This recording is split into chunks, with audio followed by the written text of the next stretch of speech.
Buenas tardes, mi nombre es Alejandra y voy a ser su moderadora esta tarde. Este webinar es organizado por MiFiel, una plataforma para firmar documentos de manera electrónica usando la firma electrónica avanzada emitida por el SAT. En lo que les voy explicando, les voy a lanzar una pequeña encuesta sobre cuál es la prioridad de cumplir este requisito de fecha cierta en sus organizaciones. Y bueno, este webinar va a constar de 5 secciones de contenido. La primera sección trata sobre qué es fecha cierta. La segunda sección, qué implicaciones tiene. La sección 3, cómo se obtiene la fecha cierta. La sección 4, fecha cierta en documentos electrónicos. Y la sección 5, implicaciones de trabajar con documentos electrónicos. Al finalizar nos tomaremos un tiempo para realizar una sesión de preguntas y respuestas y también si a lo largo de alguna de las secciones les surge una pregunta, pueden agregarla en la sección de preguntas y respuestas. Esta opción se encuentra en la parte inferior de sus pantallas con un icono que dice Q y A. Ahí podrán ver todas las preguntas que han realizado los asistentes hasta el momento y votar por la que les interese que conteste el presentador o bien agregar la suya. También tenemos abierta la sección de chat por si quieren realizar algún comentario. Y muy bien, pues en esta ocasión nos acompañan 2 miembros del equipo de MiFiel, Jonathan Hilton Stahl. Gracias, Jonathan. Él es Head of Growth en MiFiel, es abogado en cumplimiento regulatorio y antes de unirse al equipo fue subdirector de la CONSAR. Y también nos acompaña Tomás Álvarez Melis, es el director general de MiFiel, ingeniero mecatrónico egresado de la UNAM y Carnegie Mellon University. Tomás nos va a apoyar con preguntas en general y también todas las dudas técnicas que surjan al respecto. Muchas gracias, Tomás. No, gracias a ustedes. Buenísimo, pues dale, muchas gracias, Tomás. Como siempre, un gusto compartir estos webinars contigo y pues vamos a iniciar con el webinar. Entonces, como dijo Ale, en cualquier momento hagan sus preguntas, por favor. Estamos checando el chat, no se esperen hasta el final. Y bueno, si hay algo importante, ¿no? Tomás, yo lo estoy viendo, pero si algo se me va, Tomás detiene la presentación y lo discutimos para no perder esa pregunta que quizá todo el mundo le pueda servir. Entonces, así es como lo vamos a llevar. Entonces, empecemos como dijo Ale en el temario. ¿Qué es fecha cierta? Entonces, lo primero que tenemos que tener muy claro es que cuando hablamos de una fecha cierta, nos referimos a una fecha real, verificable, en que un acto jurídico surtió efectos. Eso es lo más importante, la verificación que se pueda hacer de ese evento cuando surgió. Ahora, ¿para qué necesitamos una fecha cierta o tener por cierta una fecha? Esto es para poder contar con una eficacia probatoria de este documento. ¿Por qué quisieras tener una eficacia probatoria? Bueno, por si alguien afirma que estás simulando un acto. Lo que se quiere es justo evitar esta simulación, que son actos fraudulentos o dolosos en perjuicio de terceras personas. Por eso, una fecha cierta, su fin es otorgar esta eficacia probatoria a el documento privado. Ahora, ¿en qué documentos? Voy a hacer una lista enunciativa, no es limitativa. Contratos, convenios civiles, mercantiles, compromisos, comprobantes, en fin, cualquier documento en donde consten derechos u obligaciones. Ahí necesitan tener una fecha cierta. Ahora, ¿qué la hace cierta? Es justo lo que mencioné hace un rato, que sea verificable. Y existen diversas maneras en que un acto o un hecho es verificable. Pero tradicionalmente, o la manera que la mayoría lo obtiene, es a través de la intervención, la atestación por parte de un tercero, quien puede ser un funcionario de gobierno o una persona que tiene esta patente por parte del gobierno. Así es como generalmente vemos y obtenemos la fecha cierta en estos documentos, que no es la única, Pero bueno, vamos por partes. Ahora, ¿qué implicaciones tiene? Y eso es por lo que me imagino están aquí. Hay, digamos, dos que son las más relevantes, no son las únicas, pero a partir de ellas podemos ver el alcance y la importancia de tener una fecha cierta. La primera y la más relevante, el SAT. A partir de diciembre de 2019 se resolvió una contradicción de tesis y la Suprema Corte afirmó que el SAT en sus facultades de comprobación puede exigirte en tus documentos que tengan fecha cierta. ¿Esto para qué? Para evitar simulación, los prefechados de documentos en perjuicio del fisco. Y la otra, y ahorita está bastante, ¿no?, en boga porque tuvo una discusión en la Corte, la ley de extinción de dominio. Los documentos privados para gozar de buena fe requieren obtener fecha cierta. Esto es, en la adquisición de los bienes se requiere, para contar de buena fe, otras cosas, no es la única, pero uno de los requisitos necesarios para esta buena fe es que en el documento conste una fecha cierta. Eso por la ley de extinción de dominio, arrendamiento de bienes. Ahora, ¿por qué les decía que quizá la primera es un poco más relevante que la segunda? Por el alcance que tiene, ¿no? El SAT pues, puede llegar a exigir o puede verificar a prácticamente cualquier empresa y exigir esta fecha cierta en sus documentos. Están en el 42 del Código Fiscal de la Federación. Quizá la ley de extinción de dominio es un poquito más focalizada, ¿no? Estas compañías que se dedican al arrendamiento, no menos importante, pero un poco más focalizada. Pero la del SAT, todo mundo está expuesto a que pues, se le exige una fecha cierta en sus documentos. Ahora, ¿qué detonó en parte esta resolución de la Corte? Pues las empresas factureras. ¿Qué pasaba o qué se dio cuenta el SAT?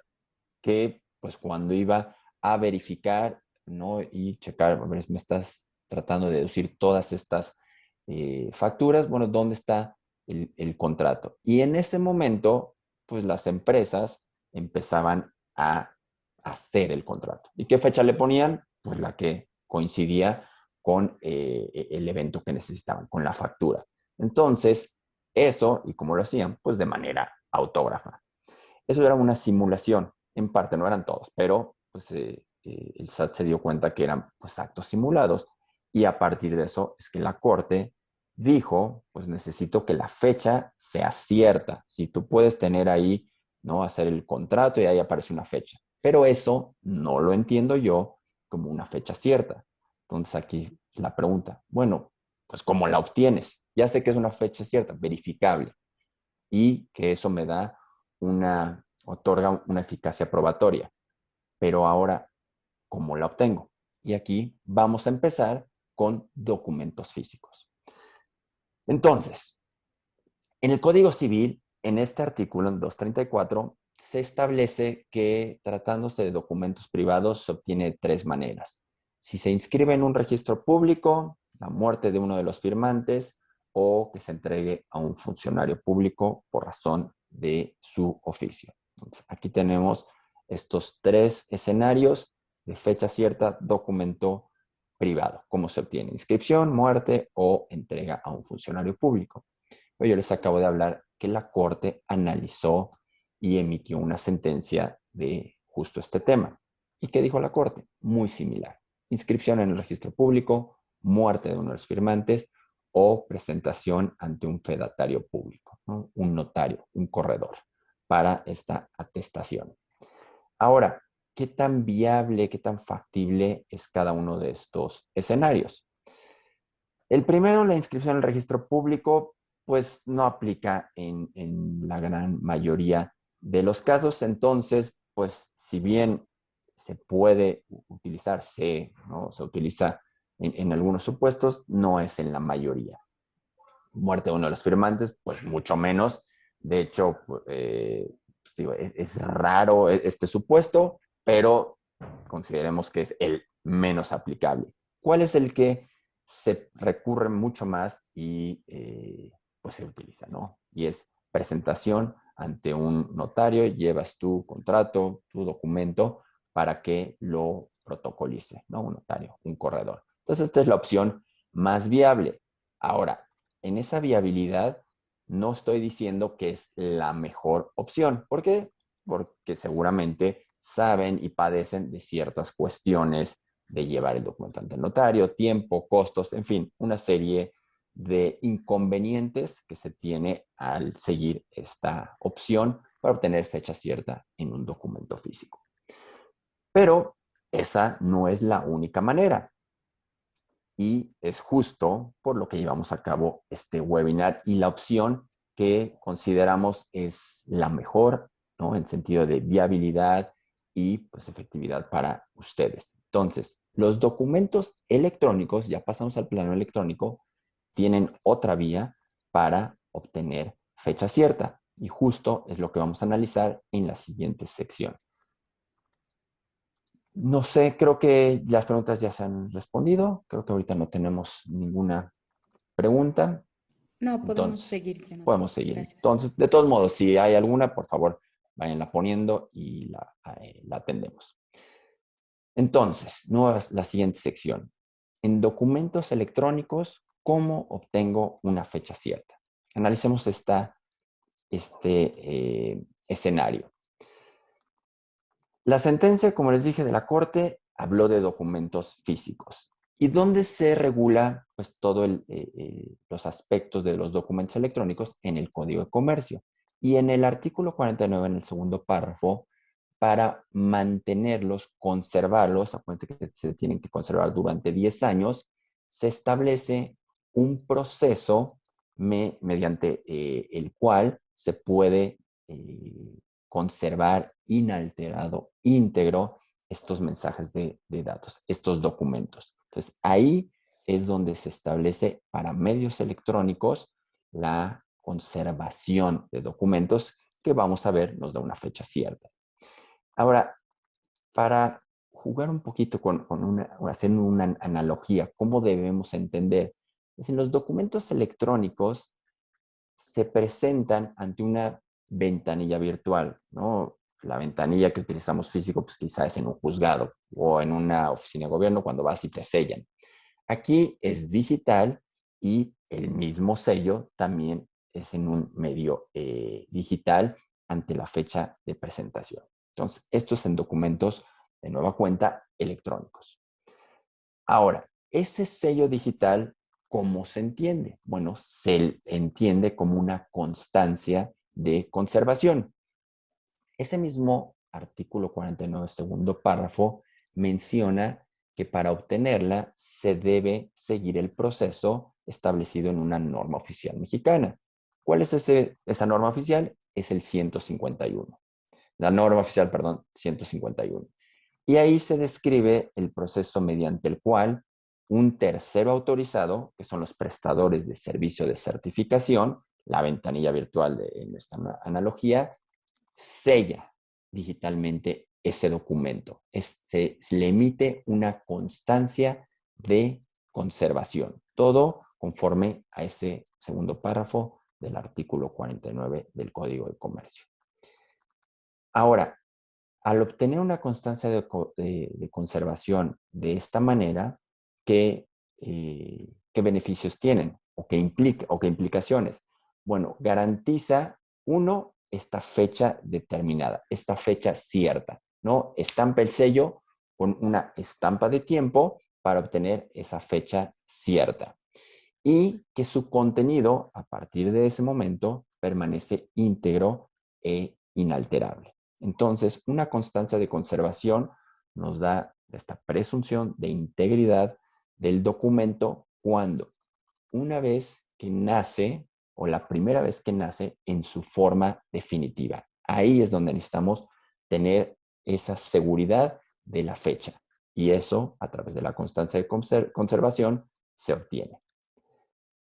Ahora, vamos a armonizar Código Fiscal de la Federación con el Código de Comercio.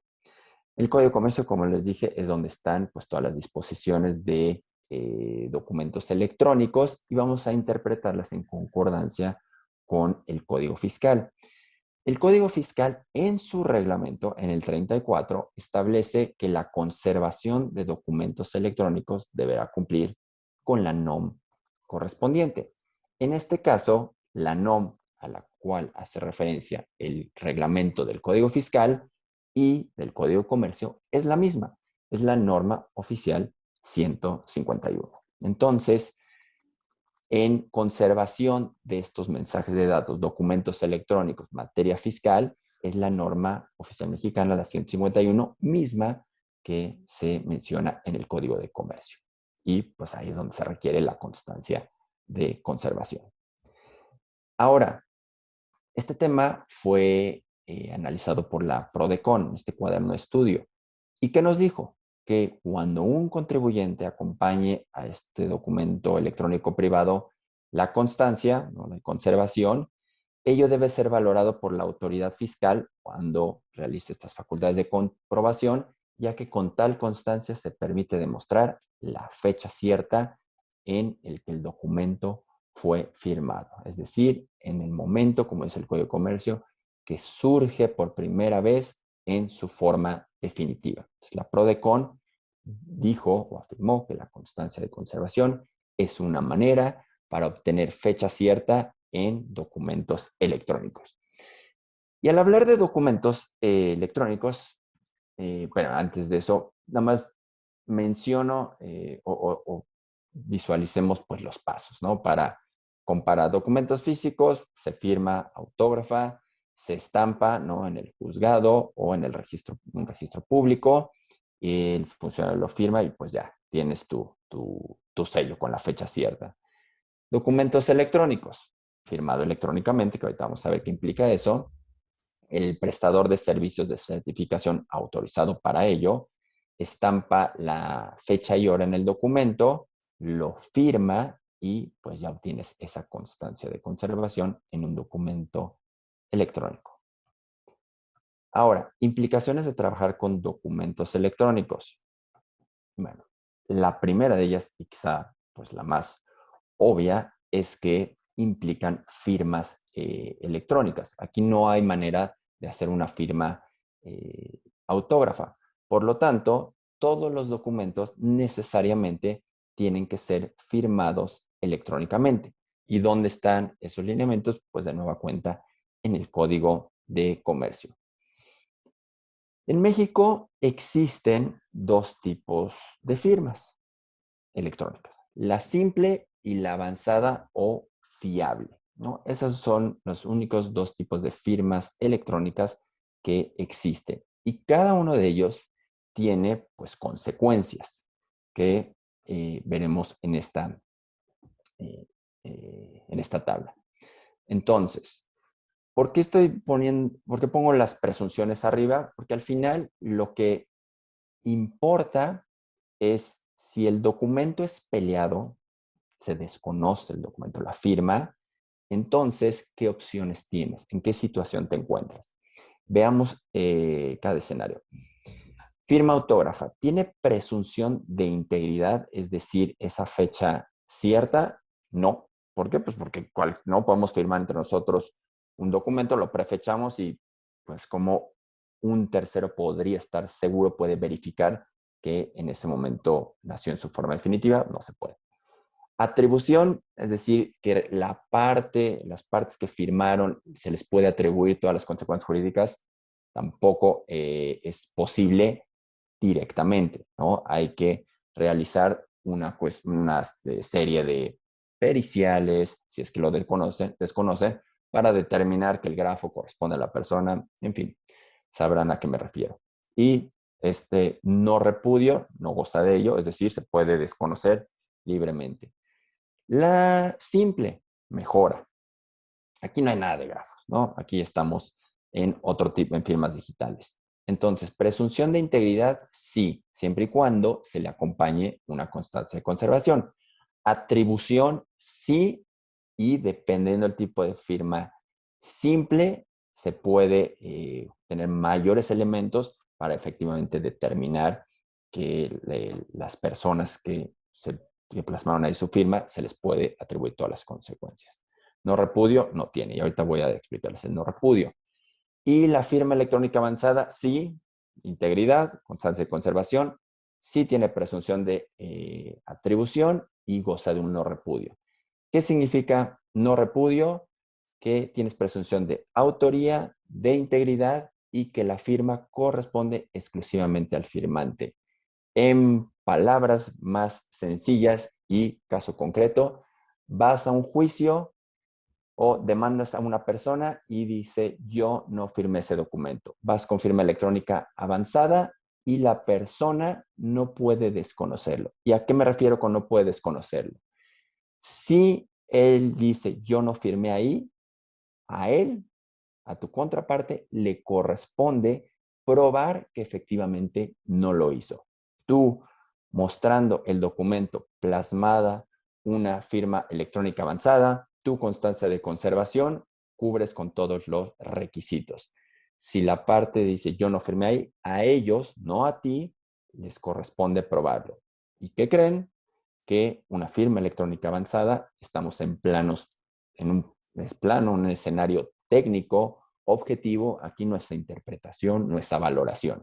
Entonces, pues al día de hoy nadie se ha atrevido a presentar una pericial en contra de una firma electrónica avanzada. Y si lo intentaran, créanme que va a ser prácticamente imposible demostrar que no firmaron. Entonces, por eso aquí denominamos patrón oro de las firmas a pues la firma electrónica avanzada. Ahora, para el caso del SAT, los contratos que deben de tener fecha cierta, ¿no? Como una acotación, son los que se firman con los proveedores para poder hacer deducibles estas facturas. Y si tienen duda de, oye, pero mi proveedor tendrá una firma, ¿no? La avanzada, la del SAT, pues si les emite una factura, la tienen. Entonces están cubiertos por ese aspecto. Entonces, ¿qué hacer con documentos que ya han sido firmados? Y firmados en medio físico. Hay un proceso en la misma NOM 151, en el anexo B, el apéndice B, perdón, que establece la digitalización de estos documentos en soporte físico para pues, digitalizarlos y obtener una fecha cierta. Es, digamos, relativamente complejo, pero factible. O volver a firmar, encontrar una razón para firmar de nueva cuenta estos documentos físicos, pero ahora en una forma electrónica. Ahora, la fecha cierta, tanto el primero como el segundo caso, se obtiene al momento pues, de generar esta constancia de conservación. Entonces, nada más tengan eso muy claro. No es cuando en el documento aparece la firma, sino, bueno, la fecha, sino cuando se obtiene esta constancia de conservación. Ahora, no todos los servicios, plataformas de firma electrónica incluyen una constancia de conservación. Y aquí es importante esta parte de la firma electrónica por sí sola no otorga fecha cierta. Bueno, se le solicitó la la Federación Nacional de la Asociación de Colegio de Contadores de México, le preguntó al SAT, oye SAT, ¿la firma electrónica avanzada en documentos me da fecha cierta? Y el SAT le respondió, no. Pues muchos no saltaron y decir, pero ¿cómo no? Si me han dicho que pues, los documentos electrónicos tienen fecha cierta y pues ya con eso puedo cumplir el requisito de manera mucho más sencilla que como lo hemos visto. Y el SAT no correctamente le dijo, la única manera de obtenerlos, ¿no? Y basándose el SAT en documentos físicos, es lo que les planteé al inicio del webinar, ¿no? Muerte de un firmante, un fedatario público o un registro público. Y el SAT tenía razón. Ahora, cuando hablamos de documentos electrónicos, esos tres supuestos no aplican. Aplica la constancia de conservación.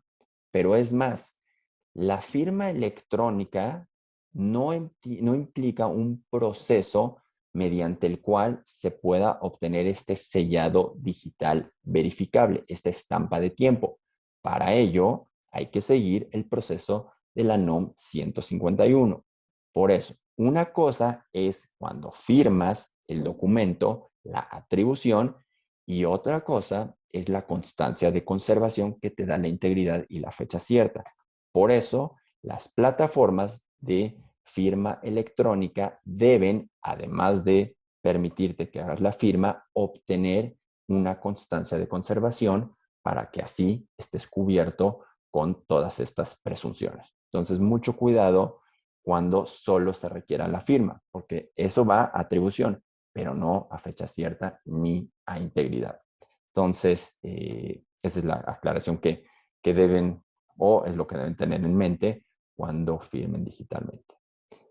Ahora, vamos a hacer un pequeño demo para que vean cómo es la constancia de conservación y cómo se firma. Entonces, aquí, la plataforma de MiFiel, vamos a utilizarla y voy a seleccionar un documento. Entonces, aquí voy a seleccionar este, ¿no? Contrato, digamos que es el contrato con un proveedor que ustedes van a firmar.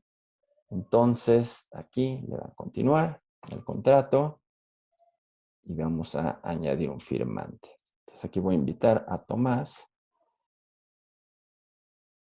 Ahí está, déjame ver que me escriba correcto. Aquí voy a invitar a Tomás a firmar y yo también voy a firmar este documento para obtener la fecha cierta. Entonces,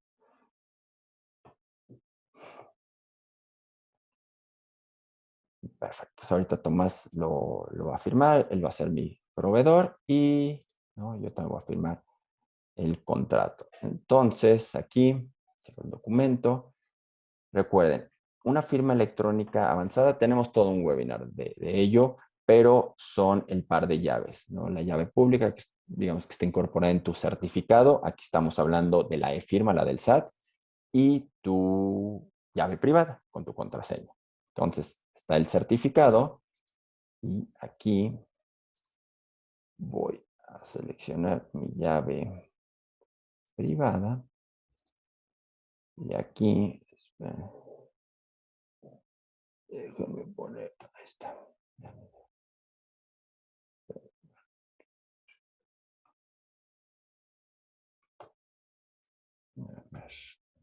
Ahí está, creo que.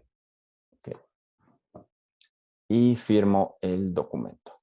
Entonces, aquí ya seguramente Tomás firmó el documento. Ya. Entonces vamos a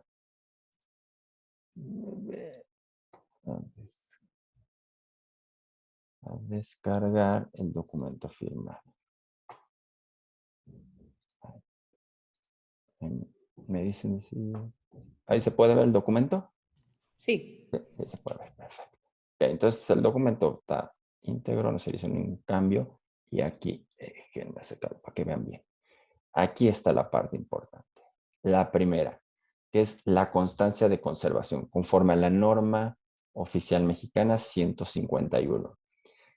¿Qué debemos checar en esto? Uno, que es emitida, en este caso por Advantage Security. ¿Quién es Advantage Security? Es un prestador de servicios de certificación que ha sido avalado, sus procesos verificados por la Secretaría de Economía. No puede ser cualquiera. Tiene que ser uno de los que ha sido certificado para emitir constancias de conservación porque es un PSC. Entonces, hay 6, creo que ahorita está en proceso uno más de autorización, pero hasta ahí, no hay más de Secretaría de Economía. También están, ¿no?, los que avala Banco de México, pero en términos de constancia de conservación, están los de la Secretaría de Economía. Y esta parte, la fecha cierta y esa estampa de tiempo. Entonces, ahí se muestra el día y la hora en la que surgió por primera vez este documento en su forma definitiva. Lo van a ver aquí en UTC, es un estándar internacional, simplemente hay que restar las horas dependiendo en dónde nos encontremos. ¿Por qué se usa esto? Porque viene la fecha del reloj atómico que está en Querétaro. Entonces, así es el estándar que se maneja. Pero ahí está, esa es la fecha cierta. ¿Qué viene abajo? Bueno, las firmas, ¿no? Esto es la integridad del documento, esto, y acá está la atribución. Entonces, uno, pues soy yo, ¿no? Mi certificado del SAT, mi firma electrónica avanzada. Van a ver esta fecha. Esta es la fecha que emite la plataforma. Pero esa no es una fecha cierta. ¿Por qué? Porque no seguimos un proceso conforme a la NOM 151. Eso es el PSC. Por eso todas las plataformas, o deberían la mayoría, bueno, pues yo digo que todas, obtener esta constancia de conservación, porque la firma, aunque se vea aquí en la fecha, no es cierta. Y Oye, acá, oye, mande. nada más déjame Sí, interrumpir aquí claro, una claro. cosa técnica. Uh -huh. Dijiste esa fecha de la firma, no seguimos el Ah, proceso de bueno, la NOM 151 y por sí. ende no otorga fecha cierta. Uh -huh. Ahora, sí seguimos el proceso de la NOM 151. Eso es importante. Inclusive hay proveedores que argumentan que como siguen el proceso de la NOM 151, por ende Uh -huh. tienen la fecha cierta, o sea que es una constancia de conservación. Pero seguir la NOM 151 y cumplir con la NOM 151 son cosas diferentes. Entonces, tú puedes seguir los pasos que estipula la NOM 151, pero como la NOM 151 también dice que tienes que ser un prestador de servicios de Ya. certificación autorizado por la Secretaría de Economía, no estás cumpliendo con eso y por ende no estás emitiendo eh, constancias de conservación o estas estampas de tiempo Uh que -huh. garantizan integridad y fecha cierta, ¿no? Entonces, nada más Uh esa aclaración técnica para si un -huh. proveedor les dice, no, es que seguimos la NOM 151, no, yo necesito que cumplas la NOM 151, no que la sigas Que esté certificado, ¿no? Y aparezca tu certificado en un registro que se en la pueda Secretaría de consultar. Economía. Uh -huh. Ok, Exacto. de acuerdo. Y bueno, aquí está la firma de Tomás. Entonces, este documento cumple pues, con todas las presunciones, ¿no? La integridad, la atribución bueno, y ulterior consulta, que al final es lo que se va a requerir si se va a un juicio, este documento. Ahora sí, regreso con mi presentación. Aquí ya me había quedado. Ahora sí. Ok, entonces, resumen. Ay, híjole, disculpen ustedes. Ahí está. No contar con fecha cierta en los contratos, pues implicaciones graves. Ya vimos los casos paradigmáticos o los ejemplares, SAT, extinción de dominio, entonces fecha cierta es crucial que se obtenga. Ahora vimos que de los métodos descritos en la tesis, pues el universal y el más sencillo o viable, digamos, es ir ante un notario, pero tiene consecuencias el seguir ¿no? esa manera. Pero si hacemos o migramos a medios digitales, firmamos de manera electrónica, pues es mucho más asequible, mucho más eficiente obtener esta fecha que, bueno, tiene al final esta garantía o esta comprobación frente a terceros de que surgió en su forma definitiva en ese momento, ¿no? Es oponible. Entonces, de manera electrónica es la manera más económica, sencilla y pues viable que hasta ahorita se tiene frente a lo físico. Ahora, ¿qué opciones se tienen? No, repito, migrar a un modelo de firma electrónica que obtenga las constancias de conservación. No nada más es la firma, sino obtener la constancia de conservación. Para los contratos que ya han sido firmados, se puede, el apéndice B de esa NOM también establece este proceso de digitalización. Es un poco complejo, pero se puede. Y pues la otra es volver a firmarlos. Pero lo mejor es pues, que ya inicien y solo firmen documentos de manera electrónica. También hay un modelo de firma electrónica e involucrar a un corredor público. Ahora, los siguientes pasos, hay un ebook que hemos realizado que profundiza en todos estos temas la presentación, ahí están las normas, los artículos, mucho más, digamos, técnico. Y pues también complementen este webinar que hemos dado con otros, ¿no?, que impartimos. Creo que el 14 vamos a impartir el de firma electrónica avanzada. Ahí ya entramos a cuestiones técnicas y pues todo el 97, el Código de Comercio, en fin, mucho más detallado.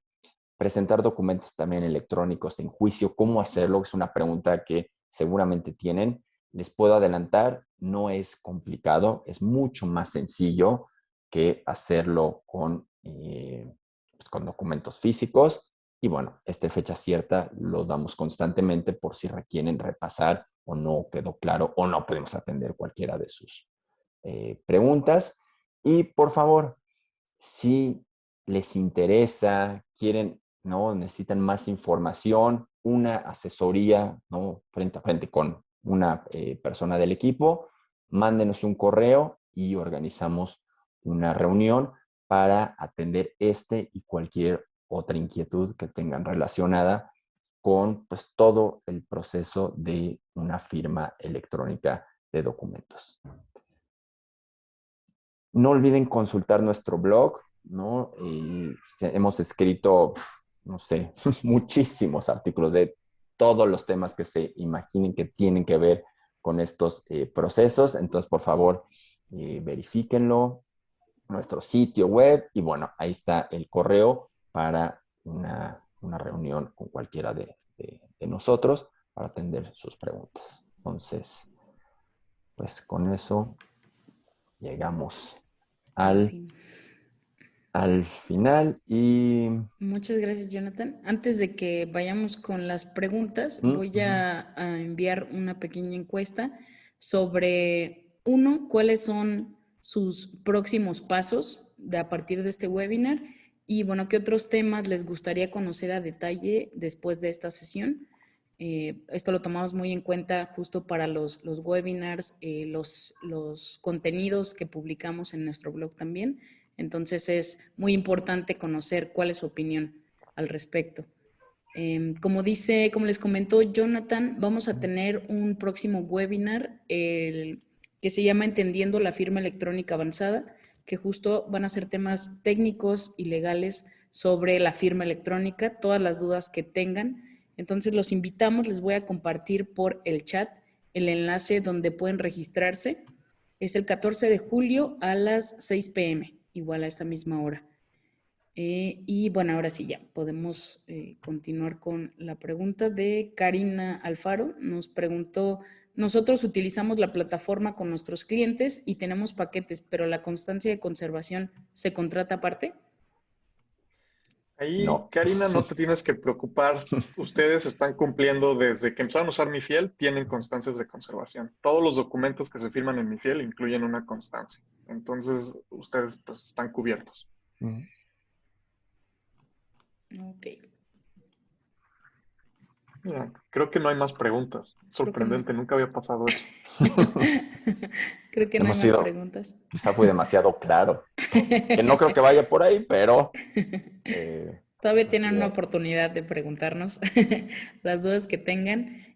También como les platicó Jonathan, les vamos a enviar, se les va a enviar un correo, por correo electrónico la grabación de esta sesión y también les vamos a compartir un material, un ebook que se ha trabajado justo donde vienen a detalle todos estos temas que se platicaron en la sesión y algunos más donde analicemos un poquito más a profundidad y también va a ser por correo electrónico, se los vamos a hacer llegar. Y bueno, creo que ya no hubo más preguntas. Bueno, Bien, aquí ya hay una. empezaron a caer las Ya. preguntas.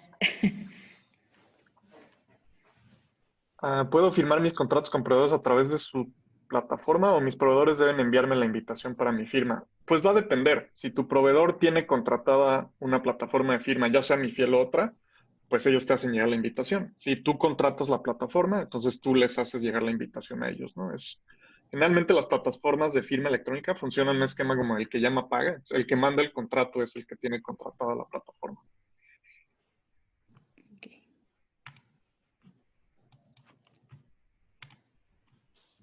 Perfecto. Muy bien. Muy bien. Pues si tienen alguna duda adicional, pueden mandarnos un correo a webinar@mifiel.com con todas sus dudas. Aquí Karina preguntó otra. ¿Cómo podríamos manejar el temor a que la plataforma recabe la información de la fiel? Mira, ese es un punto bien interesante porque justamente hace unos días yo le estaba ayudando a mi mamá con un trámite en una instancia de gobierno y no estaba sirviendo. La parte de la firma electrónica es con la fiel del SAT. Y bueno, pues me puse a ver, como entender qué estaba pasando y al hacer la inspección me di cuenta que esa plataforma de gobierno sube los archivos de la e-firma al sistema, lo cual, para empezar, es ilegal y dos, como son plataforma de gobierno, les podría costar su convenio con el SAT y tres, hay temas de que si luego esas fieles se les da mal uso, van a tener que ellos deslindarse de que ellos no fueron la fuga, ¿no? Entonces, este tema de que la fiel se maneje de manera correcta es un punto, yo creo que cuando se está contratando un proveedor de firma electrónica avanzada, es el punto más fino que hay que considerar. Entonces, cuando usas mi fiel, de hecho, cuando te llega una invitación, una de las primeras cosas que ve el firmante es un apartado donde le dice el uso que se le da a su e-firma, cómo se está usando, y ahí viene más información. Tenemos nosotros en el blog y en la sección de preguntas y respuestas dos explicaciones de cómo se maneja la e-firma de manera segura. Y finalmente, bueno, esto no lo puede hacer todo el mundo, pero si sabes usar el inspect que tiene Chrome, cuando le das clic derecho y te sale inspect, puedes ver los paquetes que se están mandando y ahí te puedes dar cuenta si una plataforma está pues compartiendo tus archivos sensibles de la firma con el servicio, ¿no? Que es lo que no se debe hacer porque es una violación a la fracción segunda del artículo 97 del Código de Comercio. Entonces, Ale, yo creo que podríamos mandar el FAQ, ¿no? La liga al FAQ de Sí, cómo mi fiel mantiene la firma segura. Y si tienen un firmante que tiene una objeción, pues le pueden compartir esa liga, ¿no? Para que la lea y esté más tranquilo. Pero sí, es un tema muy fino y hay que tener mucho cuidado. sí, aquí te lo voy a mandar. ¿Cómo protege mi fiel el uso de mi firma o fiel? Te lo voy a compartir, Karina, por el chat. Listo, ya te lo mandé ahí por el chat para que lo puedas consultar y lo puedas compartir con tus firmantes. Y muy bien. Creo que ahora sí ya no hay más dudas. Así que, pues, Ojo, esto solo aplica a mi fiel. Ok. Eh, si eso solo aplica a mi fiel, nosotros, o sea, si en otras plataformas, pues quién sabe, ¿no? Hay que analizarlas. Sí, exacto. Pues muchas gracias a Jonathan, Tomás, y gracias a las personas que nos acompañaron hoy.